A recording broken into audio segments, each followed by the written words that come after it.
Daniel Nicolason is his name.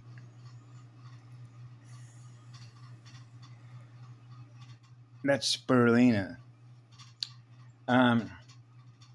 This is called candid camera. It's to be expected. Although go to the big book of Alcoholics Anonymous, you can talk, and it covers expectations and the director of the play and control, right? And particularly when you're online with folks, and you don't have any idea who these folks are. Most of these folk, most of what you communicate with online are all chat bots, right? And you have to understand what an argument is, or how to trigger a negative magnetic polarity reaction state, particularly in a healing planet when so many units of energy represented by consciousness need to heal, right? And if those memories have not been healed and somebody says something to you and you're very sensitive with your feelings, right, because it's negative, then it's going after your central nervous system to lower your vibration, lower your frequency. And this is the game. You're playing an online video game with something that is dead energy. And it's easy to read the terrain, what is dead energy and what is living energy that is communicating with you. Okay, so this is, again, if you've been trained and you understand how to operate in a dead energy environment, because that's what it is. Okay, you're dealing with something that's dead, which means it doesn't have a soul. And someone that does have a soul is experiencing what love is. And that's the easy terrain to read when you're using their junk, which is their communication platform that they rolled out, moons ago. And so now they got all their folks up there, right, that are waging war against themselves. And as Asha Diane mentioned one time, we become sitting in the bleachers, because we have work to do, missions to do while we're here that override what they do, so to speak, in order to maintain what I do, which is to maintain the balance and the pulse. Realizing that wars are going on between these folks, right? So you realize they're going to war in their own mirrors against each other over what? Control. Control over the government. Anything that has anything to do with an electron, in terms of accumulating numbers as electrons, by being connected to something that is dead. So they're dead. They're fallen consciousness. They don't have a one connection. They're not pulling primal current. Okay? So they're inverters. They're not accelerators. So you realize what happens if the inverters exceed the accelerators. That's when a planet ship becomes a Death Star, right? And that's the purpose of a NOMI code, which is a stealth code. That allows those of us that are running stealth code to get work done, because this AI cannot track you and cannot take a picture of our codes. Okay? Otherwise, it can make a duplicate of a key and get into your house and barge in, right? Just like the example that I used with the guy that didn't want certain energy in this house anymore because he came and observed what happened. So now he's learning, right, in the future, the decisions that he made in the past, and realized what that energy did when he came back. Now he changes the locks on the door to realize that's destructive energy. Now he's reading the terrain. I don't want that energy in my area anymore, so I'm going to lock that energy out and tell that energy to leave. You see how doors of perception work with perception and vibration? The vibration you experience being what you are in energy, and that becomes the energy that you're using to project what you experience in your mirror, which is the energy that you are that you're doing it with. See? So they got no love to give you. So what happens is when they realize that there are other beings with souls that are online sharing information, and this guy named Nikolai, what do you think he said when I'm putting up stuff that's very simple and basic about what the spirit of fire is, right? That's witchcraft. So my response was, the eternal spirit of fire, join us. It's the most powerful magic. And the reason it's the most powerful magic because that's an eternal star. Be a living star. I mean, you can say this to a 7-year-old kid and they will understand that because all the programming hasn't been kicked in with all the BS that they teach everybody in all their phony schools. I mean, these are dead energy schools. You know, it's like going into a school to learn something that's already happened. which means they're not creating anything new. They're experiencing things that have already happened. That's a waste of energy, isn't it? And the reason that it's a waste of energy is they're being taught through dead energy systems. Units of energy that are teaching us because they're running on dead energy. Okay, so they're not creating and manifesting anything of their own in real time, the eternity creation spheres, which is what love is. That's why this is a healing planet. Right? So if you're learning through something that's dead, right, that's soulless, which is a binary video game, right, playing ping pong with each other, okay? That's what all their basketball games, all their NBA games, they're all, it's force against force. So they're not experiencing being one with all creation. No, they're against each other to accumulate more power, more electrons, trophy hunters, headhunters. Right? You know what a headhunter is, right? So I have fun with this, and so this is the ping pong that goes on online, right? And so you can imagine that if a student is trying to learn something by learning through others online what the truth is, and you're trying to do it online rather than through your heart and your soul, going within yourself to spend time with the great living oversoul spirit of Mother Earth. She's a teacher here, by the way. Right? That's why they rolled out all their machinery, all their alien machinery, all their computers, all their Apple, all the rest of that. All their phones. It's all weaponized. Putting up all the microwave towers, right? All the satellites that were going up. And if you didn't know this, I'll share this with you. Because there was a reason why I was at the satellite facility in Seal Beach in 1982. It's called Navstar, which was the U.S. Navy. And they're not our friends either. Okay? So that what happens is when you realize when you come into a spiritual battlefield, you have to be able to map read who the enemy is by map reading the operators, which is the consciousness level, the level that they operate at. Right? So you realize from a polarity integrator's point of view, it's a matter of maintaining the poles at all costs, which is maintaining your balance, maintaining your harmony, maintaining your state of peace with the one, experiencing what love is. It goes on forever. That's who we are. Right? So that's why, throughout my entire life, since I was a little kid, there probably isn't a day go by I don't cry for them. Because of what I experienced by what they do to themselves as a result of what they do to others. Right? They're universe killers. They kill everything off. All you got to do is you can measure just in the time in which I came out of my biological mother's womb, right? By what they do to force. You know, I worked for the U.S. Forest Service. I mean, here's a good example. Well, actually, as a matter of fact, this is a very good example. I'll share a story with you.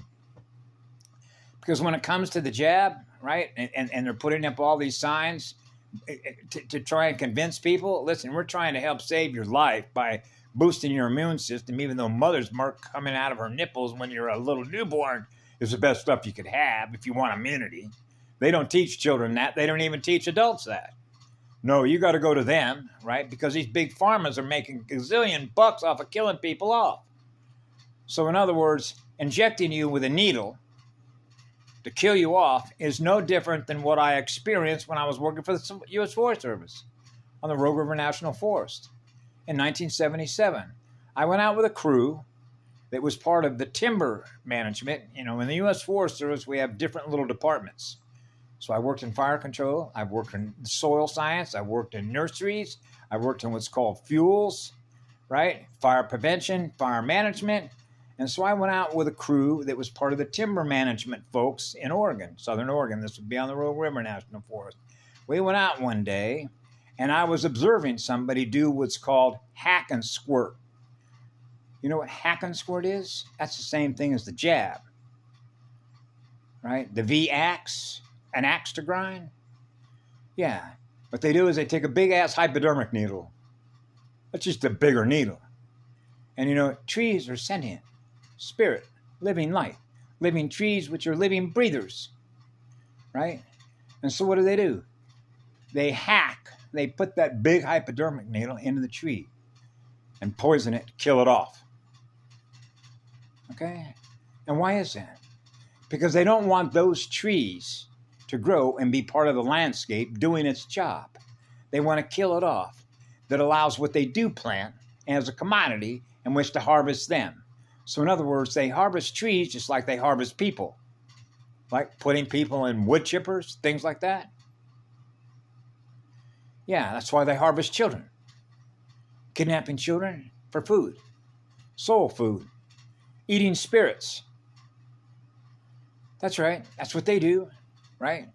And so you get to see them communicate with you when you're online, right? So they come out of the woodwork. They're like termites, bugs in the network. So you know the network doesn't work well, right? Because it's dead energy system. So it's not a very smart system, right?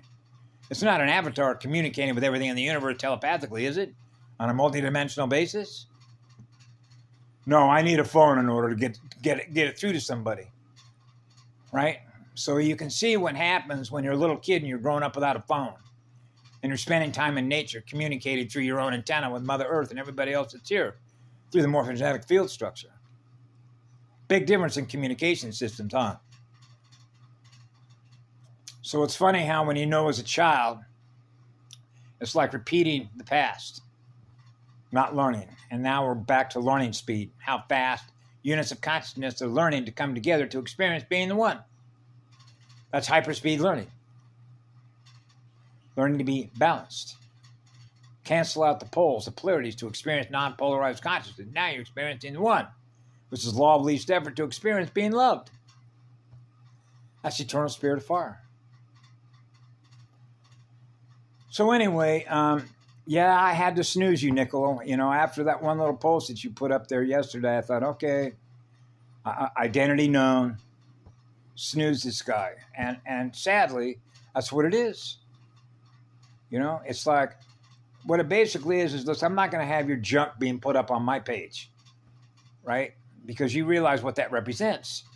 That's not what love is, right? This would be like kids in the classroom that are there and excited to learn because the teacher that they're learning through is the great living spirit of Mother Earth, right?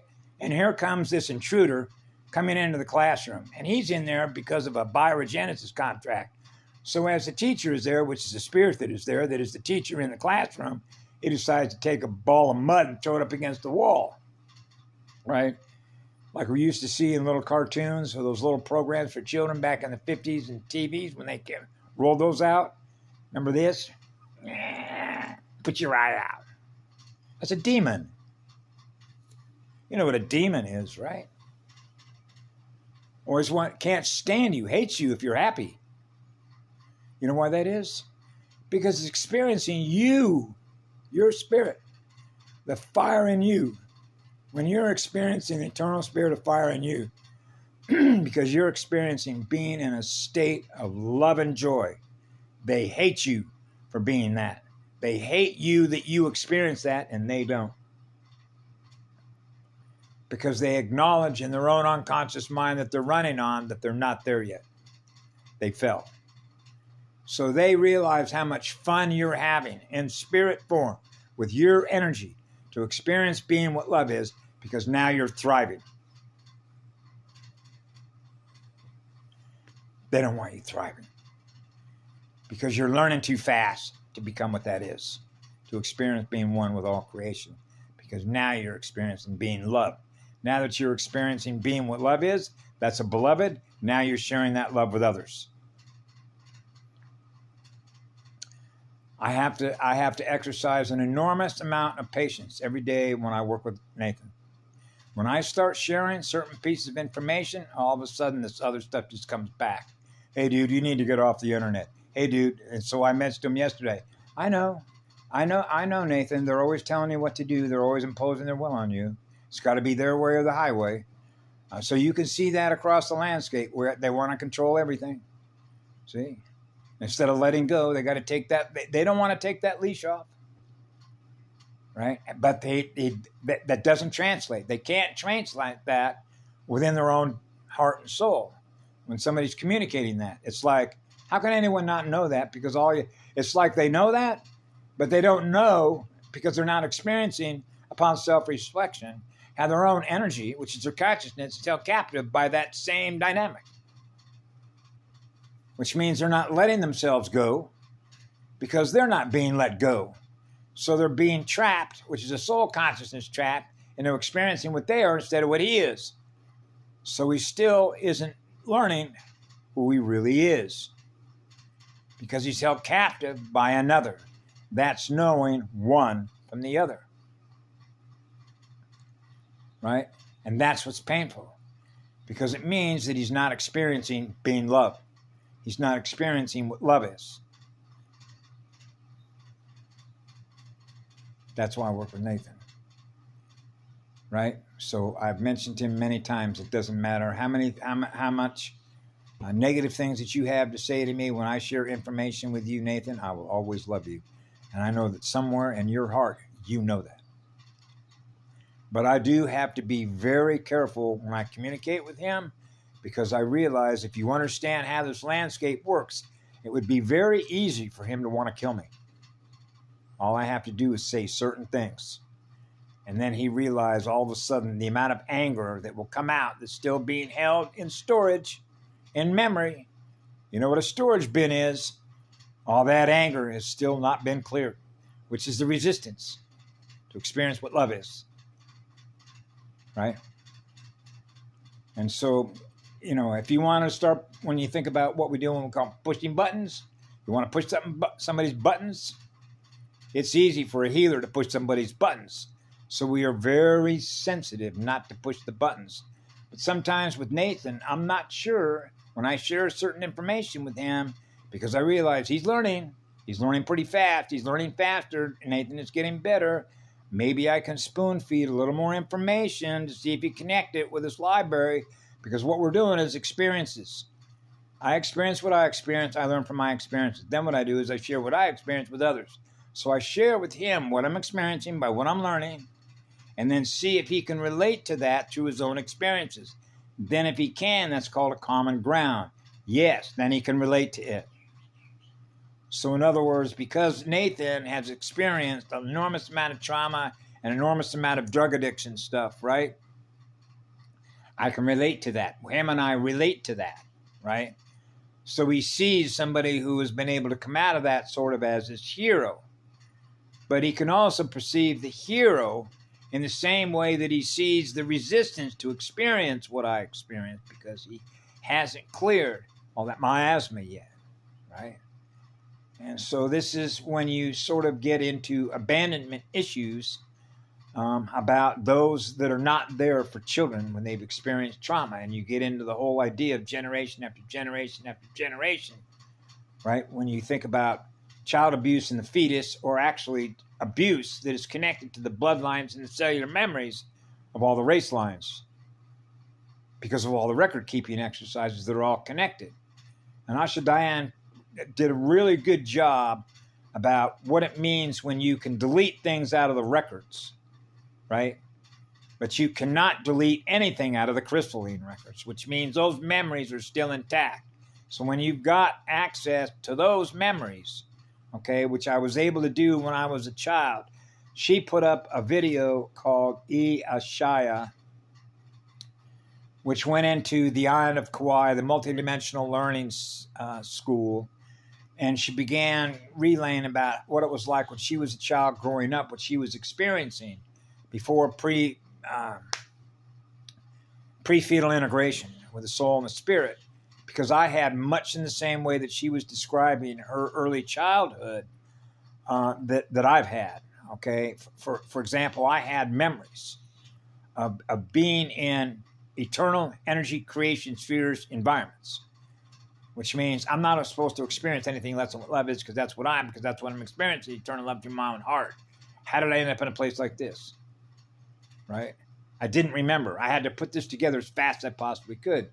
So she mentioned how there were certain markers of having to reach certain places at certain times within your mission that you had to accomplish in order to experience that, in order to know that everything that you were supposed to be doing by the mission contract, if you will, had been accomplished.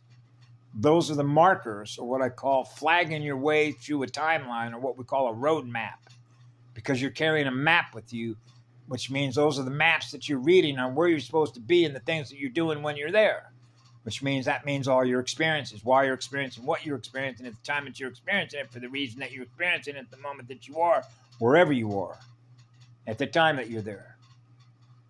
Right? So you realize when you're a zoomer, you're moving very, very fast. It's like being in a track meet against yourself, because you realize what you're supposed to get done at the moment you're supposed to get it done, because that's the completion of a magnetic circuit.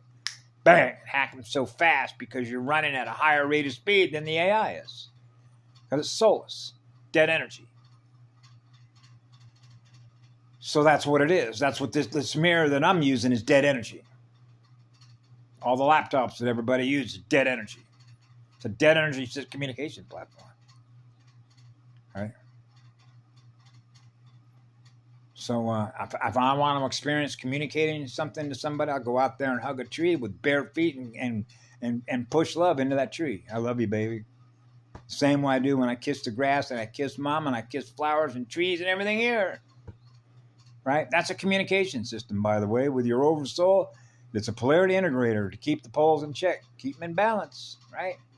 Always being with the one, being what love is. That's a beloved.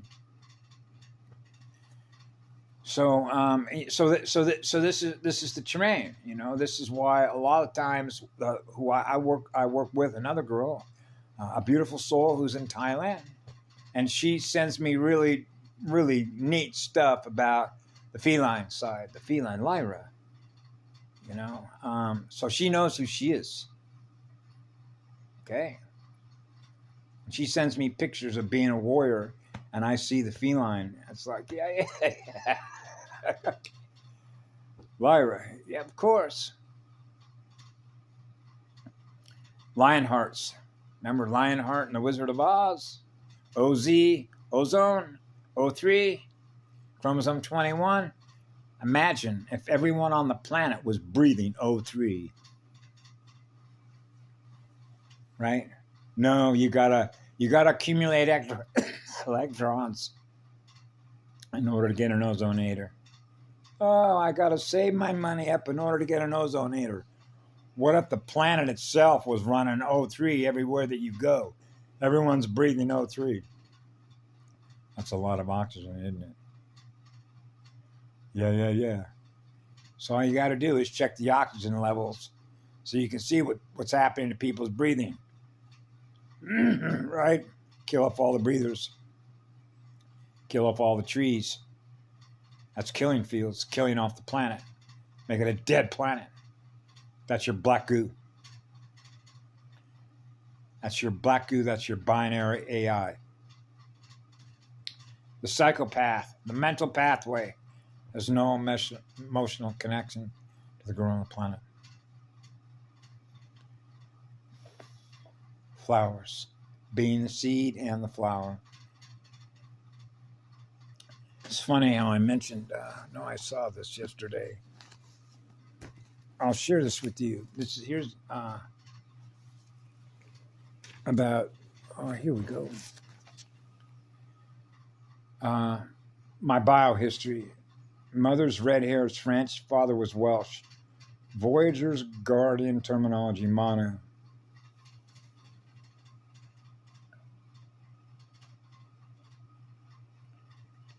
Eira. See the female side?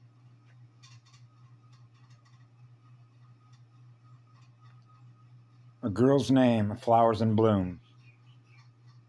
That's the beauty of being androgynous. You're both the seed and the flower. You're one with all creation. Eira. Eira means snow, merciful. Yep. Eira in Norse mythology is the goddess of health who had the power to heal the sick with medicinal skills, versatility, and creativity. Remember I talked about it. The creative mind, right? How creative are you? How creative are you to heal? And I covered, you want to see how creative the eternal spirit of fire is? To show you how much we love you? We're on fire to love you. That's the eternal spirit of fire. So that means that your creative mind is the highest intelligence, because that's the eternal spirit of fire that knows how to love you and heal you. That's healing somebody from within your own heart and soul.